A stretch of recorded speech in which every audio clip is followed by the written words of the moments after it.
je vous salue encore en cette matinée de percée où nous croyons que Dieu a une parole de vie, une parole de choix, une parole qui nous réajuste. Vous savez, le Seigneur est fidèle. Il envoie sa parole et sa parole nous guérit. Et ce matin, le thème n'est rien d'autre que Dieu n'est pas en crise.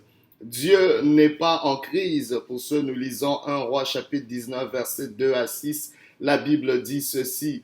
Jézabel envoya un messager à Élie pour lui dire que les dieux me traitent dans toute leur vigueur. Si demain à cette heure je ne fais pas de ta vie ce que tu as fait de la vie de chacun d'eux. Élie voyant cela se leva et s'en alla pour sauver sa vie. Il arriva à Beersheba qui appartient à Juda et il y laissa son serviteur.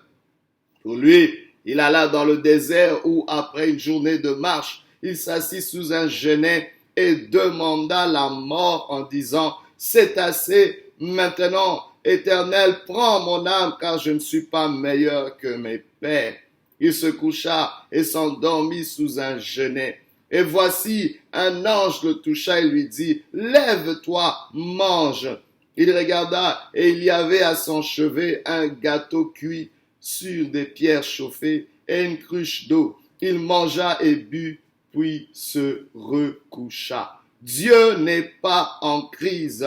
Peu importe ce que tu vis, Dieu n'est pas en crise. Peu importe l'ampleur de ta crise, l'ampleur de la crise du moment. La crise peut être globale, mais j'aimerais te dire que Dieu n'est pas en crise. La crise peut toucher toute la sphère de l'humanité, mais laissez-moi vous dire que le royaume des cieux n'est pas en crise.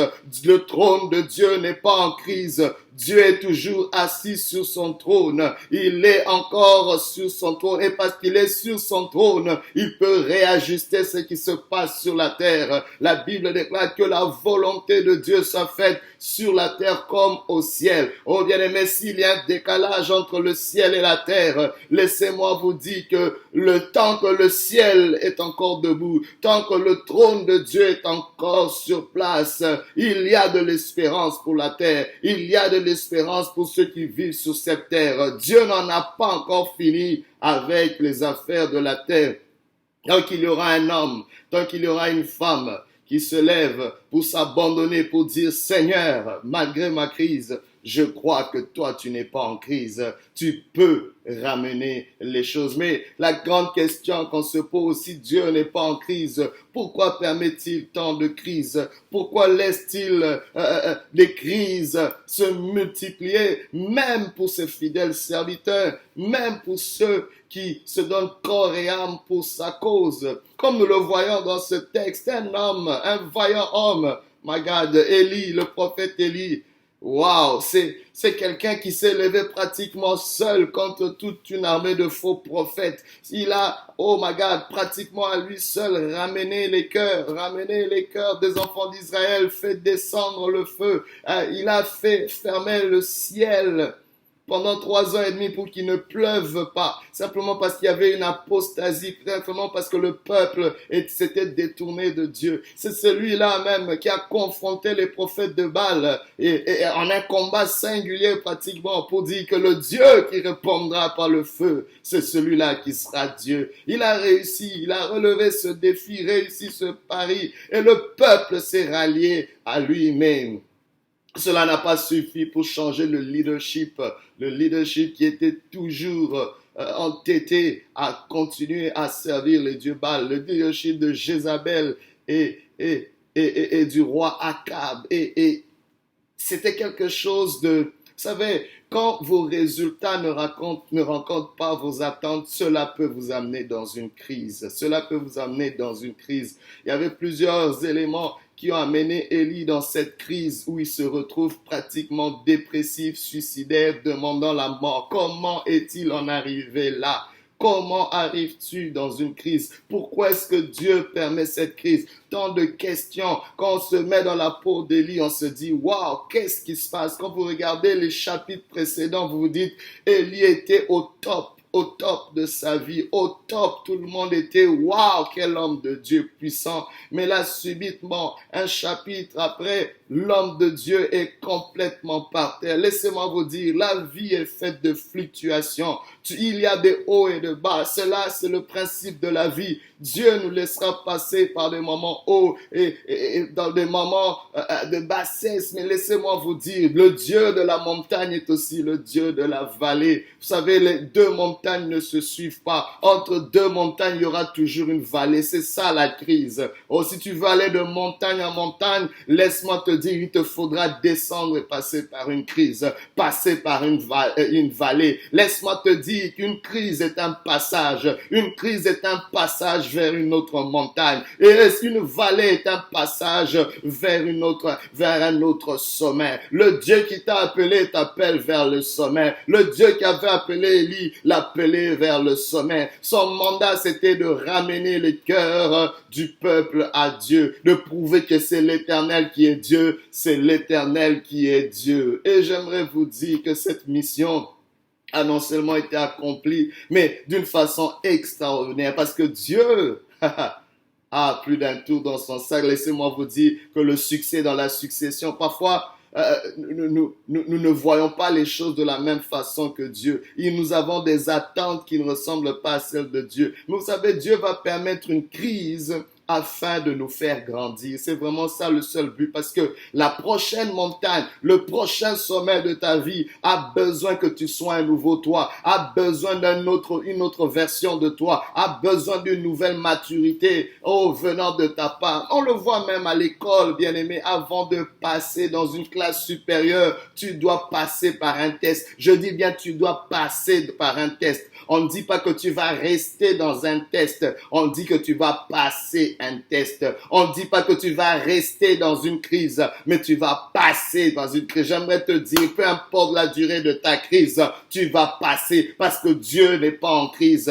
Dieu n'est pas en crise et ne laissera pas ses enfants rester dans la crise. Ses enfants passent par la crise, mais ne restent pas dans la crise. Ils passent seulement parce que Dieu veut faire grandir ses enfants, parce que la montagne, le sommet que Dieu est en train de te réserver, ça va prendre que tu puisses grandir, ça va prendre que tu puisses développer de nouveaux muscles, ça va prendre que ta foi prenne de l'ampleur. Ça va prendre que ta maturité, ta façon de comprendre, ton entendement puisse se développer davantage. Ça va prendre peut-être que ta patience, que tes émotions, bien-aimé, soient de plus en plus élargies. Je ne sais pas ce que Dieu veut élargir dans ta vie, mais cette crise va accomplir ce but pour lequel Dieu le permet dans ta vie. Elle est temporaire, c'est un passage, mais un passage nécessaire. La crise n'est pas là pour te détruire, car Dieu n'est pas en crise. Oh my God, la crise va révéler ta véritable nature, parce que le Dieu qui n'est pas en crise veut que ses enfants puissent le ressembler davantage. Alors, quand on analyse un peu ce texte, on voit qu'est-ce qui a pu amener ce merveilleux prophète dans cet état. Premièrement, il y avait quelques problèmes. Je peux voir 4 problèmes ici. Il y avait d'abord un problème d'attente. Donc, vous savez, nos attentes vont parfois déterminer notre niveau de douleur et notre niveau de crise. Parfois, quand nos attentes sont en décalage, quand nos attentes sont pas au bon point, cela va forcément amener une crise. Cela va forcément amener un découragement ou un désespoir, parce que combien de gens sont en relation mais ils ont des attentes démesurées, vous savez, et parfois d'autres, c'est même pas que les attentes sont démesurées, mais ce sont des attentes non formulées. Les attentes que tu ne formules pas, comment est-ce que les gens peuvent le rencontrer? Parce qu'ils ne savent même pas à quoi tu t'attends. Et c'est ainsi que quand tu ne les vois pas, tu te trouves mal prise. Oh, il n'a pas fait ceci, je m'attendais à cela. Mais est-ce que tu as formulé ces attentes? Et Élie avait des attentes secrètes vis-à-vis de Dieu. Il se disait, oh voilà, le feu va descendre, Jézabel et tout ce monde, Akab vont se prosterner et voilà, tout va être rétabli. Dieu sera reconnu comme Dieu et j'aurai accompli ma mission toute à la gloire de Dieu. Il se disait, voici le scénario auquel je m'attends. Mais Dieu a permis que les choses soient... Pour lui, c'était comme une mission accomplie partiellement. Et même, oh my God, quand son évaluation, c'était comme s'il n'était pas meilleur que ses pères. C'est ce qu'il a dit. Pour lui, il se disait, waouh, malgré tout ce qui a été fait, 3 ans et demi de sécheresse, et toutes ces choses, le feu qui descend, toutes ces choses pour ne pas avoir un résultat complet. Que fais-tu quand tes attentes ne sont pas rencontrées? Est-ce que tu blâmes Dieu? Est-ce que tu te dis que Dieu est en crise? Est-ce que tu te dis que Dieu est à court de munitions, que Dieu est à court de solutions? Je ne sais pas qu'est-ce que tu penses de Dieu, parce que souvent ce qui se passe, c'est que nous projetons à Dieu ce que nous pensons de nous-mêmes. Parce que tu es en crise, tu penses que Dieu est en crise. Non, non, non, non, Dieu n'est pas un homme. Dieu n'est pas un homme. Tu n'es pas Dieu non plus. Alléluia. Tu n'es pas Dieu non plus et Dieu n'est pas un homme. Que chacun reste à sa place. C'est pas parce que tes attentes ne sont pas rencontrées que les attentes de Dieu ne sont pas rencontrées. Parce qu'au-delà de cette mission, Dieu avait une mission dans la vie d'Élie. Dieu voulait que son serviteur devienne ce qu'il voulait qu'il soit. Vous savez, parfois Dieu va t'envoyer dans une mission, mais en réalité, la véritable mission, c'est toi. Alléluia. Parce que tu es beaucoup plus précieuse que la mission. Dieu t'aime à ce point. Dieu t'aime à ce point. Ta maturité est très importante pour Dieu. Vous savez, Dieu peut accepter de prendre le temps que ça prendra pour accomplir cette mission. Oh my God, pourvu que tu te développes, parce que son but le plus important, c'est que nous puissions lui ressembler, que nous soyons conformes à l'image de son Fils. Oh my God, conforme à son Fils qui est l'empreinte de sa personne. Oh my God, j'aimerais, et ce sera vraiment ma prière, que Dieu, à travers cette crise,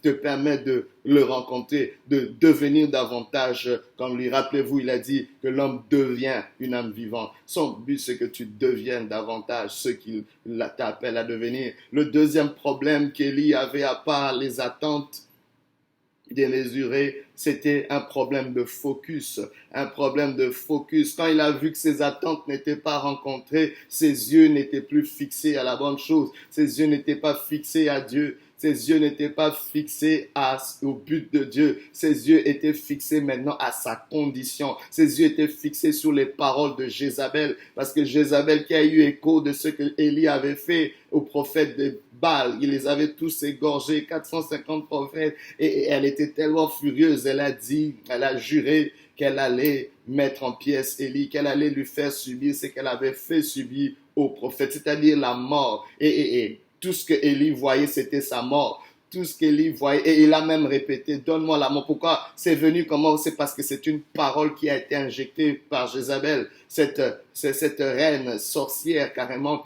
Et c'est, le focus du prophète n'était plus sur le Dieu qu'il avait appelé, le Dieu qui n'était pas en crise, le Dieu qui pouvait tout faire. Oh my God. Mais le ciel avait l'air silencieux parce que Élie, toute son attention, son focus était sur les paroles de Jézabel et la mort que Jézabel lui promettait.